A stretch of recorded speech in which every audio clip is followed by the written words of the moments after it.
ローウォーズファンの皆様、おはようございます。まず最初は、こちらの戦闘の様子をご覧になっていただきながら、話を進めたいと思います。この戦闘シーンは、カーク信者がギルド戦で戦った際の、戦闘の様子を録画したものです。今週のカーク信者のギルドはシルバーリーグに在籍しているので、対戦相手のギルドは決して強敵というわけではありません。グラビティは今週のシルバーリーグのリーグ戦で1位を獲得して、来週からゴールドリーグへ復帰することを目標にしています。ですので、1200ポイントが満点となるシルバーリーグのギルド戦において、毎日1000ポイント以上を獲得することを目標に、日々のギルド戦を戦っているのです。そのようなわけで、ギルド戦の対戦相手を選ぶ際は、できるだけ相性の良い対戦相手を選択したいところです。ご存知の方も多いと思いますが、カークチームが同じようなカークチームと対戦する場合、どちらに軍配が上がるのかわからない部分があります。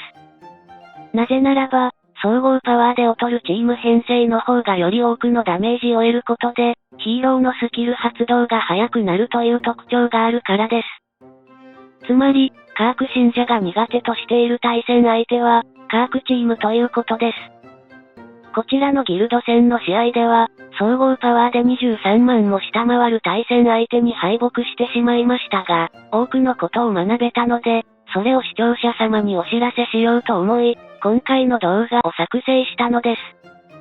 この画像をご覧になるとお分かりのように、対戦相手のフェイスレスのパトロンには、ペットのアクセルが選択されています。実は、ヒーローウォーズ歴が本日で3年目に突入したカーク信者ですが、この2年間、フェイスレスのパトロンは、ペットのマーリンを常に選択していたのです。それも、この2年間、一度も変更することなく、フェイスレスに最適なパトロンはマーリンだと信じ込んでいたのです。今まで一度もフェイスレスのパトロンを変更したことがないの？フェイスレスにペットのマーリンをパトロンとして選択すると、フェイスレスの2番スキルと3番スキルの発動が通常よりも速くなるメリットがあります。そして、それこそがフェイスレスに必要なことだと信じて疑わなかったので、この2年間、愚直にフェイスレスとマーリンをペアで使い続けていたのでした。しかしながら、今回のギルド戦で大敗したことで、フェイスレスに最適なペットはアクセルだと思うようになったのです。こちらの画像は、今までのカーク信者が愛用していたチーム編成ですが、アクセルがヨルガンのパトロンになっているのがお分かりになると思います。しかしながら、今思えば、打たれ強いヨルガンのパトロンにアクセルを選択してもあまり意味がないことに、遅まきながら気づいたのでした。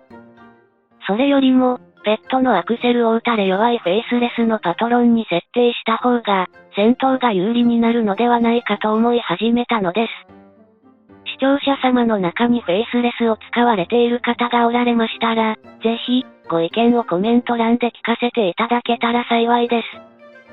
ヒーローウォーズの戦闘では、全く同じヒーローのチーム編成を採用していても、ヒーローに紐付けるペット次第でチーム編成の性能に大きな差が出ます。カーク信者は、5人のヒーローすべてにパトロンを設定すべきだと思い込んでいましたが、どうやら、決してそうでないということを今回の敗戦から学んだのでした。